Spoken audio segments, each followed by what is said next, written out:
Hey guys, Craig here. Bit of a video update, because I haven't done one for a while anyway. So I'm just going to quickly go through a couple of projects that are near completion, completed, and stuff I'm working on at the minute. So the first one is my Shaun the Sheep diorama, which I've done for the wife. Started off as the Airfix kit. As you can see, it's pretty much done on its base now.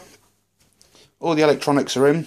Like I said, it all comes as a kit. You've got the 3 pigs, Blitzer, the baby, and Shaun, who's actually inside the Land Rover, who's inside there messing about.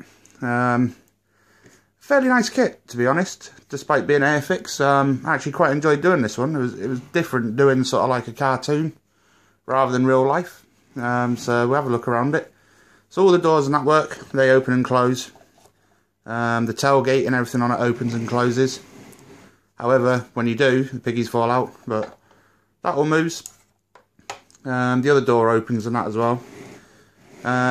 It's got working steering on it, so you can turn the steering wheel and do whatever you want, so you can push the thing around. I've basically used LED lights in there on the actual Land Rover itself. So in here, a 1.8mm super bright LEDs. I should have maybe used yellow or something to give it that sort of like old-fashioned Land Rover look. It's got working indicators now. It's also got white side lights and everything, which are all 1.8mm LEDs. Same in the back for the same for the tail lights, and for the rear indicators are all 1.8mm. Basically painted it up using different Vallejo paints. As you can see, it's sky blue for the Land Rover, flat black for the what do you call them? These things, wing mirrors. I used sky blue on the actual wheel to start with, then weathered it up with oily steel, and then kind of give it the old splattered effect with the airbrush to get the mud. So on here we've got dark chocolate, and we've got I think it was light brown or something, all Vallejo colours. Then it got a dusting of sort of like black pigments and stuff to get that grime on the roof. Also, if we move the piggies out, the tailgate's all been weathered up as well, so that's all oily steel. Followed by various pigments in there to give it that farmyard sort of feel. You can't really tell in the light, but it's kind of browns and blacks and everything in there. Oops, I'm dropping everything now. So that's basically the Land Rover. The grass, coming from eBay. I just put all this back together. I love him with his cheesy grin. But believe it or not, those piggies actually come in about 10, 11 different pieces, which required a lot of filling and sanding. But anyhow, the actual mat itself, the grass, it's 00 scale railway mat, which got off eBay. It's only about £3 or £4 for the whole mat, but that is pretty much what you get in the bag when it turns up. This one's summer field, so it's got all the like little flowers and stuff on it, or what's supposed to be flowers. A couple of little switches, I got them from my local auto store, which was Halfords, here being in the UK, and all they are is a 12-volt car switch, all wired up. Underneath on the actual base itself, I can't really show you, otherwise everything will fall apart. But under there's a little flasher board for the LED indicators. That was $6.99, something like that, from Maplin's, which I'll never use again. That's a whole different story. And it all runs off of 9 volts. So what we'll do is we'll flick this first switch, so we'll flick that one on. What we got is the working indicators on the front of the Land Rover. And on the back we've got the working indicators as well. So we've got that switch, turn that one off, we'll turn the other one on. So then we've got side lights, move blitzer, side lights on there as well, and we've got the headlights going on the actual Land Rover itself. And then on the back we've got the brake lights, and they look pretty white coming through, but they don't look like that in real life. They're actually pretty red. And then with all of them on, there you go, we've got the indicators on. So Shaun's obviously trying to recover the baby from the front while Blitzer's telling him off. Indicators at the back, and then the little piggies just laughing away and being naughty as they usually are in the TV programme. So what we can do, don't know how well it's going to turn out, but we'll try to turn the light out. So there you go. Got the indicators and lights and that on the front. Indicators and lights flashing at the back. And that's pretty much that one complete now. So that's Shaun the Sheep done. We'll turn that one off for now. Oops. So the next one we'll go through is my alien isolation build that I'm doing. So this is all scratch built. This started life pretty much as an aerosol lid, and then made the actual hatch itself from plastic card, styrene. Then I went and got some cheap sort of like 5mm bolts and that, which you'll see in a minute at the front. That's all put on plastic card for the wall. So there's the front of the dio at the minute. So basically what we've got here is the panels. There's a lot more to do on this yet, but on here we've got loads of tubing and stuff to come out, to go in. A lot more dressing up around the actual thing itself. On this side it's got some like little control panels, all the cabling and that as you see in the game. This here's a big sort of like corrugated cable thing that comes out and over the top. Another one to come out through the bottom, so I'm still trying to find something suitable for that. The hatch itself, in the actual game, if you've never played Alien Isolation, you'll come across this a lot during the actual game itself, and you spend a lot of time cutting these doors open, and then crawling through to run away from the alien, or just literally getting out and escaping into another area to try and escape from Sevastopol station itself. So this door, once it's all secure, is going to be melted around here as you would in the game with like what they call an neon torch. Basically a gas torch. So I'm going to melt all that out, so you'll see inside. Oh, if I can do this one-handed. So inside then, as you can see, it's got the actual hatch bit that you'll actually crawl through in the game, and just generally oiled up, greased up as if the hatch had been closed, and all that cold wet air and everything that's been circulating through the air system's been in there. It's a little bit grungy and that.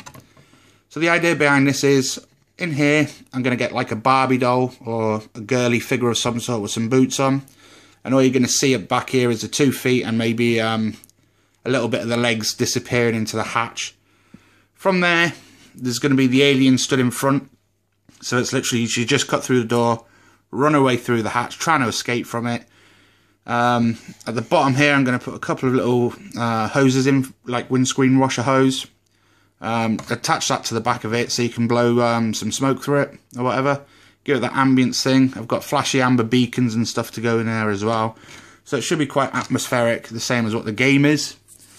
But that's my 1/9 alien that I'm going to stick on there. As you can see, the actual hatch itself is looking pretty grimy, used, rusty, dirty, and all sorts of stuff going on, as it looks in the game. But for the spotters out there, I'm doing level 16, or part of level 16. The hatch I actually used for reference come from an earlier level, which is why it's got the single black instead of the 2 black arrows going up and down. It's got this design on it. So if anyone spots it when I actually finish it, that was my own bad. I used the wrong reference material, rather than the actual hatch from the area I was doing, because I thought they was all the same. It was only later on I realised that it wasn't. So that's that done. And then the last one, which is nearing completion. You've all seen the pictures of it before, but I'll show you the video of everything working now, is the AVP dio. So I'll have a quick talk through on this bad boy, because pictures don't really do it justice. A video is obviously a lot better. So when I first started this then, the Striker, I watched the film several times, Alien vs Predator Requiem. When it come to the actual movie, because it's really dark and dingy, I heard one of the woman in the film say, "Get to the Striker." So I thought, alright, let's get to the Striker. So I went and bought the Trumpeter, which is this one. It's a 1/35th scale. I think it's a recon one, the reconnaissance striker. I thought, yeah, that'll do. And then looking into it, it actually turned out to be a French-Canadian AMX something that they used, because they couldn't actually get a striker because the thing was filmed in Canada. So if you were to read the book, it's as per the book. If you watch the film, it's the wrong striker, but hey ho. Next one then, I got donated a Humvee from Spencer West off of the forums.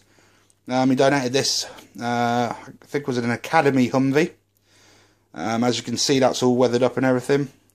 Went to Telford Model Show and got the Tamiya weapon carrier, I think they call it, an M10 or 1124, oh God knows, Humvee thing. But in the actual film, this is as per the film.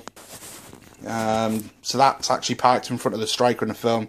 That's kind of parked next to the striker in the film. And the only thing missing is the truck that's at the back of the striker up here, which is the juice and half or whatever the American guys call them. The cargo truck anyway, the 6x6 or whatever it is. So then, painted them all up, weathered them all up. As you all know, I've added lights to it. I used the world's smallest LEDs. Got them from China. They are literally a pinprick. Kind of makes you go bug-eyed and everything when you're messing with that. But all the headlights and everything work if you ain't seen the pictures. Moving on from that, one of the other lads on the forum, Andy Go Lightly, kindly donated the what them called, lampposts. I can't remember what make he said that, some mini art lampposts, vacuum form things, but they're all lit as well. So the one on the left by the striker is like white, so it's working properly. This one's got a like a flickering orange LED in it. So the idea behind it is someone's been shooting, they've accidentally shot the lamppost, and it's now shorting out or whatever. Watching the film though, that's the only two parts, the two lampposts that aren't in the film, but I thought it'd be ambient, so tough. But the rest of it, this whole part here and the actual road itself, is a direct copy from Google Maps from the street that it was actually filmed in. I've added a tree just for a bit of depth and a bit of height and sort of stuff. The grass is actually a pucker lawn, so it kind of does look like that. It's like a remembrance garden, if I read Google Maps right. But I've pretty much made all the stuff going around it, these little brick things, that is as per Google Maps. The 1/35th bricks. The only thing I didn't do, which I could have maybe done, is maybe added some putty or something in there to give it that sort of like grout look. The railings, that's just styrene box section or whatever you call it. But that's slightly different to what it is in the film, because on Google Maps, because I couldn't find the exact stuff and I couldn't be bothered to make it. So I just used it straight out the thing. I think it kind of works well. The tree, this one, is HO scale. Again, it was just there, just for some sort of size reference. And then we've got various little plants and shrubs and like bush things going on there. The path is made from 3D printed roof tiles. It's actually got that weird sort of slatey feel as well. And it is, if I didn't know better, I'd actually think it was slate cut to size for models, but they're supposed to be roof slates. Hence the different colours and that. But I thought it looked pretty cool as a path. And the path does kind of look similar to that in the film as well. Then I've got the 3D cut curbstones. All of this stuff come from the real model shop in Hull, who print these things off all day long. They're pretty good. Pretty good quality, stuck down alright. I ain't really got any issues with that. It's all on plasticard, and then underneath the plasticard is like a solid board for it all to sit on, because the whole thing... Oh, I'm sorry, man. Oh dear. The whole thing was sagging in the middle because of the weight of all the vehicles and that on it. So when we made the base, it was all done on a thick solid board underneath to stop the sagging and to support it a little bit. Moving on to the road then. On the road, it's got a little bit of debris on there, as you can see now. Got some empty shell casings down here. It's supposed to be from the 50 cal. Someone's been stood up there firing away. Got dragged away, eaten, ran away, whatever he's done, but that's supposed to be the empty shell casings from that. The poor little soldier now, he's got his little rifle down there. He's got a little M16 down there. He's had a really bad day. An alien's chomped him, put his head through the window. He's sloped down, dropped his gun, and he's just generally having a really, really bad day, bless him. But the paint on that started off as Humbrol Gloss Red or Maroon or something, I can't remember what number it is, which is the fainter colour in the background. Over the top of that was Tamiya Clear Red to give it that sort of like gory, fresh, arterial bleeding that he's got because he just had his head chomped through. And then it was all glossed over. What's going on in this part here, as you can see, some poor soldiers come to his rescue, met a fateful demise. He's been dragged away going down here, and that was the last we saw of him. But it happened so quick, he lost his helmet, he lost his gun, his M16 that he's dropped down there, whatever it is, Colt Commando, DeMarcos, whatever they are now. Basically dragged away, and because it's supposed to be raining in the film, we've got the blood being washed away here, and then Tamiya Clear Red over the top of that to give it that gory, sort of like splattery look, as if he's been dropping his guts as he's been dragged away. The whole road, the actual road was created via plaster coat. It's like a concrete look plaster coat, so when you spray it down, it come out as Insta Road, which is pretty cool. However, it was a little bit too garish, being ultra bright, so you probably find a road maybe looking like that in the middle of a desert somewhere. But as this is in Canada and it's raining, it needed to be dimmed down a bit. So all I've done, I've heavy gloss coated it to give it that wet sheen. On top of that, I've used that Bright Lung, whatever, our Bright Lung weathering oils. I used Starship Filth, watered it right down with terps, splattered it all over, which is where you've got all these sort of like different shading and that. It just kind of seeped into all the gaps and all the dips and divots as it would do if it was really raining. The path got a dose of that as well, which is why it looks a little bit grimy in places and stuff as well. And the whole thing was gloss coated to give it that sheen again, just to make sure it looks wet. Onto this Humvee, while I'm thinking about it. In the back was the stowage kit that come with a striker. I did try to do digital camo for the soldiers. It was an epic fail, so I thought, sod it. They're supposed to be reservists, so they could have temperate camo. So that's what they're on. So that's all hand painted. So you've got some MRE boxes there, a couple of sniper rifles. Down the side here, got some water jerry cans, and the rest of it's belt kit, webbing, bergens, rucksacks, and all sorts of stuff that are in there. This one looks proper battered, because again, it's supposed to be a reservist one. It's been somewhere hot like Iraq or Afghanistan. It's been brought back, rapidly sprayed up, and as you can see, all the sort of like desert cam underneath it is coming through again because the paint's washing off because it wasn't done properly to start with. Intentional, that wasn't me, it was supposed to look like that.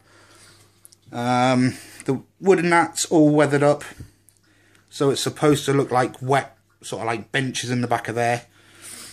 The windows on this and on the other one, they're all misty and steamy because, like I said, it's raining. They would have had the heaters on warm because they didn't want to, they obviously put it on warm if you're cold, didn't you? So the mixture of the hot air coming out, the windows being open, steamed up the windows, hence why they're not clear. Similar to that one, not as steamy as the other one, but it's just starting to steam up. So that's where we are with the Humvees. This one, underneath, is fully detailed up underneath. Put all the lights in, screwed it down and thought, I'm never going to see the underneath, and that was a complete ball ache putting the wiring in. This one has got absolutely nothing underneath it, and I was right in my guesstimate, you're not going to see underneath it. So that was a lot easier to do the lighting on this one. But anyhow. Gucci switches, these come from China, I think they are. They're Angel Eye LED switches. So when you turn them on, you get the red glow. The reason I chose them was because it's Aliens versus Predator, and there's no Predators in it, but it's AVP Requiem. I kind of thought these would simulate somewhat similar to the Predator would have. A little bit of an error that I have got is this wood is so thick because it's solid oak. I was going to cut a panel out here and have Requiem stamped in with like a Predator font, and then have red LED lights behind it so it glowed up so it would match the switches. But because this is so thick, I just can't do it. It would mean having to strip the whole thing down and getting a drill and then getting a bandsaw or something or a steel saw or something to cut a chunk of that out. But I didn't want to do that, so I might just get a plate made up with Predator on there, or Requiem, sorry, and just have it printed in stock on the front. So the lighting on this thing then, the first light, as you can see, that lights up the whole vehicles. So what we've got at the front is this one is on warm white lights, so it's supposed to be on side lights almost. I couldn't get any LEDs in the side for the side lights on there because there just wasn't enough space. And if you look underneath in the wheel arch up there, you would have seen all the wiring and everything under there. And it would have looked pretty tacky. I can't zoom in too close. So I decided against that. So up here, it's all hot glued in and everything. The other two are on dipped beam or main headlights, so that's cool white. And these come out in kind of like a HID blue sort of colour. They are pure white, but because they're HID sort of LEDs, it kind of gives it that bluey sort of sheen, which is cool. So there's 3 different contrasting lights on there. As you can see on the back, all the Humvees have got the brake lights on and side lights. Same on this one. Granted, you can't really see it at the minute. And same on the Striker. He's got his brake lights and everything on. Okay. We've got the other switch. So what we've got now is that street light is just permanently on. And this one is flickering away, as you can see. So it looks as though it's just been shot. I'll turn the lights out in a second and show you that in the dark, because it does look pretty cool. There is a couple of little holes underneath all 3 vehicles. I've just got a hole to put in the back to add some tubing in so I can blow some smoke down that. It will look like either gun smoke coming off or smoke coming off from the vehicles or exhaust or whatever you want to think it is. But it'll give that little bit of ambience when it's actually running. To the Alien itself then, this is where I'm stuck at the minute. I managed to source one 35th scale Alien AEF designs. It come from America. It took about not even a week to get here. The bloke was pretty good. He had 2 of them. He had this one, the Warrior B. He also had the Warrior A. However, he kept the Warrior A for me until Thursday this week. I'd said to him, or last week, sorry, I'll pay for it tomorrow on payday, being Friday. It come to the Friday, he'd already sold it. So I'm now back to square one, trying to find a 35th scale Alien, because he's going to go here, next to him somewhere, so it looks as though he's either just eating him, or he's about to run away, something like that. I did buy another Alien. It was like a dog burster from Alien 3. It said it was 6 centimetres, so I bought it from China. It took an absolute age to turn up. And yeah, it's 6 centimetres from floor to top. But the thing's like Godzilla, because if this thing was to stand up, it would be about 8 inch. Sorry, about 4, 5, 6 inch tall or something. So they've actually measured it as, because it's bent over, it stands in that rather than the actual size of it. But this is an original AEF designs. Back in the 80s or early 90s, whenever they were made. It is a resin kit. I was going to cast it up, but the thought was I was getting a second one. No issues. However, I've shit out really on that one because he sold it. So now, like I said, I'm stuck. He has got a facehugger kit. I was originally thinking or getting a 35th scale facehugger somewhere around here. But if I put the other alien on, I think it might just be a little bit too much. But that's for you guys to say yeah or no or whatever. Oh, the only other thing, well, before I turn the lights out, along the curb line, I've put some cummins, which is like a spice or something that the wife had in the kitchen, and I think it was parsley or something going down the sides to look like sort of like grass and twigs that sort of like store up alongside the curbs. That's all the way along the side of that curb anyway. So I'll stop waffling. I'll turn the lights out. Ooh, if I can get up. So this is what the diorama looks like then. You've got the two red LED lights at the front. You've got the first Humvee on the left there. Obviously the striker. The other Humvee at the front.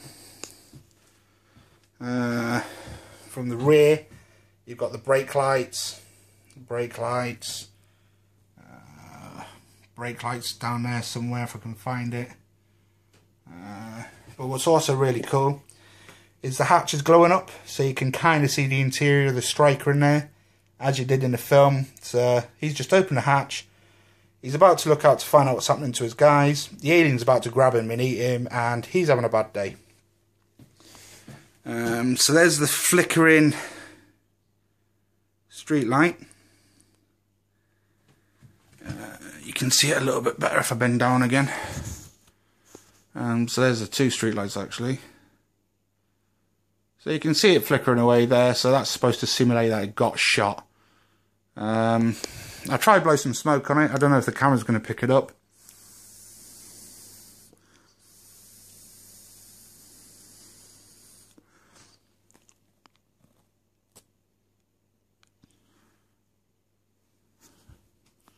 There's kind of smoke and that going on.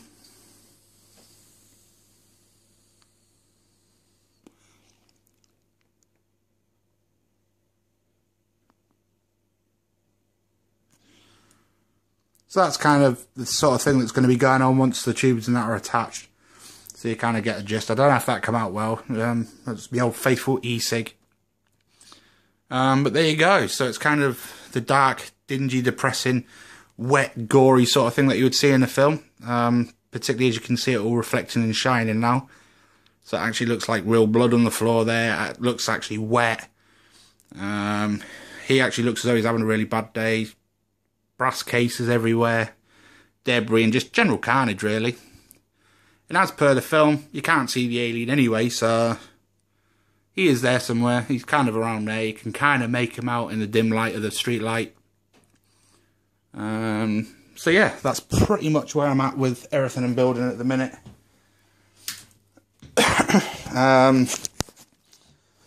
So that's pretty much me then, guys. I will do another update eventually on the other projects I'm doing. The next one I'm going to do, in between doing that isolation thing, is I'm going to do the Fury build. Sourcing the tank for that is a complete nightmare because everybody's sold out, because everybody wants to build a Fury.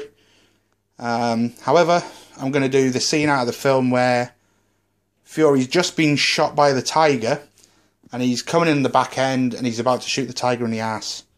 So that's the kind of diorama I'm going to be doing. So if any of you watch this, thanks guys, and I shall keep you updated as and when, I'm having a brain fart now, just as and when I get around to it again. So that's me for tonight guys, night night, and hope you enjoyed what I've done.